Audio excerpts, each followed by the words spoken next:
Filter वही लगाता है जो थोड़ा सा डिसऑनेस्ट होता है। ये एक जगह है जो मैं फिल्टर रखता हूँ। ये वो ऐसा होता था, वो होता था, शाहरुख खान का ये होता। अरे हटा यार। इंटरव्यू के पहले आपको एक बात बता रहा था कि जब आप लास्ट टाइम मिर्ची में आए थे, शार्दुल के साथ अनफिल्टर्ड किया था और मैंने वो इंटरव्यू देखा था जब शूट भी हो रहा था। तब मैंने एक चीज़ रियलाइज़ की थी कि आप बहुत ही आपके में फिल्टर नहीं है, बिल्कुल नहीं। आप बिंदास हो, दिलदार हो। तो ये आप पहले से ही वैसे हो कि ओवर द इयर्स ये चेंज आया? नहीं, मैं पहले से, इनफैक्ट मेरे अंदर चेंज आना चाहिए था जब मैं एक्टर बना, क्योंकि एक्टर बनते ही आपके दो चेहरे होना बहुत जरूरी है। मुझे कई बार लोग कहते हैं कि आप इतने ज्यादा आसानी से घुल मिल क्यों जाते हैं, क्यों अगर कोई आपको फोटो लेने आए या उस जमाने में ऑटोग्राफ लेने आए तो बड़ी आसानी से अपनी खड़े खड़े बात भी करेंगे। मेरा ये मानना है कि ये मैं हूँ। अगर मैं अपने आप को ही बदल दूं एक्टर या सक्सेसफुल बनने के लिए आपकी किताब में, तो फिर मेरी जिंदगी का क्या? आपको मैं मिला, आप सबको, आपको खुशी हुई ना मुझसे मिलके? आपको ऐसा नहीं लगा कि अरे यार कोई स्टार घुसा है, अभी थोड़ा खड़े हो जाते हैं तो क्या फायदा इन चीज़ों का? तो दोगली जिंदगी मैंने कभी जी नहीं, तो मैं हमेशा से अनफिल्टर्ड था।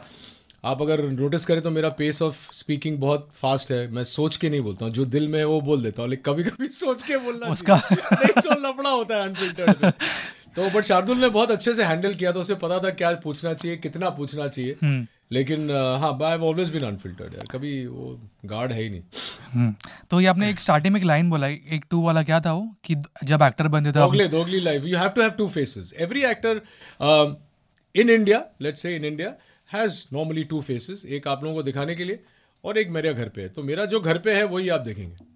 मैंने कोशिश ही नहीं की। एक बार कोशिश की थी जब स्वाभिमान के दौरान, जब फिल्म एक्टर बनने जा रहा था, बहुत कोशिश की, एकदम फेल हो गया, क्योंकि वो है ही नहीं मुझ में। I mean Aries is the child sign, और 5 April is the centre of the child sign. So I am like a child, what you see is what you get, simple. आप ये सब में बहुत बिलीव करते हो, एस्ट्रोलॉजी और ये? बिलीव करता हूँ टू एन एक्सटेंट के मुझे पता है कि आप अगर लियो हैं तो आपके कुछ कैरेक्टरिस्टिक्स हैं, कुछ ट्रेट्स हैं, वो होंगे, सब लियो में होते हैं। एरीज को अगर आप 4 एरीज को मिलोगे तो आपको लगेगा कि हाँ, इनमें कुछ तो कॉमन है। वो ऐसा उतना टिल देन आपको देख के ऐसे पता चलता है कि ये कौन सा होगा? यूजुअली एरीज को देख के पता चलता है। What do you think? आप मेरे को एरीज टाइप लगते हैं आसपास, लेकिन हो सकता है मैं गलत हूँ। लेकिन जब कोई दिखता है कि बहुत ओपन है, बहुत खुश मिजाज है, बहुत बच्चों की तरह एक नॉटीनेस है, और एक, या तो आप छोटे बेटे हैं घर के, या छोटे पुत्र हैं, या जो भी हैं आपसे बड़े कोई होंगे, या तो आप एरीज के आसपास होंगे। तो मेरा 26 मार्च है, तो बहुत करीब है। तो फिर तो आप the cusp of an Aries. या करेक्ट था। घर में बड़े हैं या छोटे हैं आप? मैं अकेला ही हूँ। अकेले हैं, अच्छा। मुझे और एक चीज़ ये लगती है कि अभी मैं वैसे ओवरथिंकर हूँ, बहुत ज़्यादा ओवरथिंक करता हूँ मैं चीज़ें। कैसे यार? तो तुम्हें अंदर टोरियन बिट है, थोड़ा सा टोरियन भी है। और मुझे ये चीज़ अभी रियलाइज़ किया है मैंने कि आजकल लोग ना बहुत ज़्यादा सोचते हैं, चाहे वो एक फिल्म के ऊपर हो, चाहे किसी के ऊपर हो, कोई इंसान के ऊपर हो। You think the same? यार मैं दूसरों के बारे में सोचता ही नहीं। कहाँ वक्त है किसी और के बारे में सोचने का? Unless you come to me with point और एन इशू, और यू नीड हेल्प, और you want to share something happy.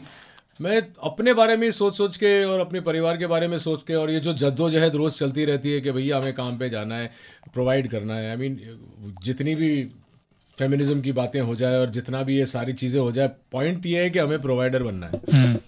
और मैं जब भी किसी प्लेटफॉर्म पे जाता हूँ, बहुत ये एक जगह है जो मैं फिल्टर रखता हूँ, क्योंकि पता नहीं किसे क्या लग जाए और फिर कुछ बवाल शुरू हो जाए। लेकिन मेरा ये मानना है कि जो एक मर्द होता है फैमिली का, वो हमेशा प्रोवाइडर ही रहेगा, उसे रहना ही पड़ेगा। तो हमारे बारे में सोचना पड़ेगा। मैं अपने बारे में सोचता हूँ। मैं ओवरथिंक तो बिल्कुल नहीं करता हूँ। मेरे लाइफ में बहुत उतार चढ़ाव है, ज़्यादा उतार आए हैं, चढ़ाव बहुत कम आए, लेकिन उन चढ़ावों ने मेरे उतारों को नलिफाई कर दिया है। तो फिर सोचने के लिए बचा क्या? अपना काम करो, अच्छे से करो। मेरा एक बहुत मंत्रा रहा है जिंदगी भर के, ऑनेस्ट रहो यार। ये जो फिल्टर वाली बात है, फिल्टर वही लगाता है जो थोड़ा सा डिसऑनेस्ट होता है। अगर आप मेरे आंखों में देख के ये पढ़ लें कि मैं डिसऑनेस्ट हूँ, तो फिर मैं डिसऑनेस्ट हूँ। लेकिन अगर आपको लगे कि रोहित सर आए, जैसा सोच रहे हैं वैसा बोल रहे हैं, तो ऑनेस्ट है।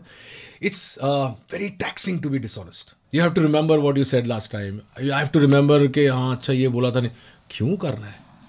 तो ओवरथिंक भी क्यों करना है? जो तुम्हारे, देखो, ज्ञान नहीं दे रहा हूँ, एक्सपीरियंस बांट रहा हूँ। जो तुम्हारे हाथ में है उसके लिए तुम 150% लगा दो, वेरी गुड। जो तुम्हारे हाथ में नहीं है उसके बारे में ओवरथिंक करके मतलब क्या है? You can't change it, you know. So I don't really overthink, and I've been like this since Swabhiman. People used to tell me कि if you had managed your career better after Swabhiman, ये वो ऐसा होता था, वो होता था, शाहरुख खान का ये होता. अरे हटा यार, मैं जहाँ हूँ बहुत खुश हूँ. हाँ, of course, if I had handled it better, I also know it would have been a different zone. But ठीक है, I'm happy where I am. Yeah.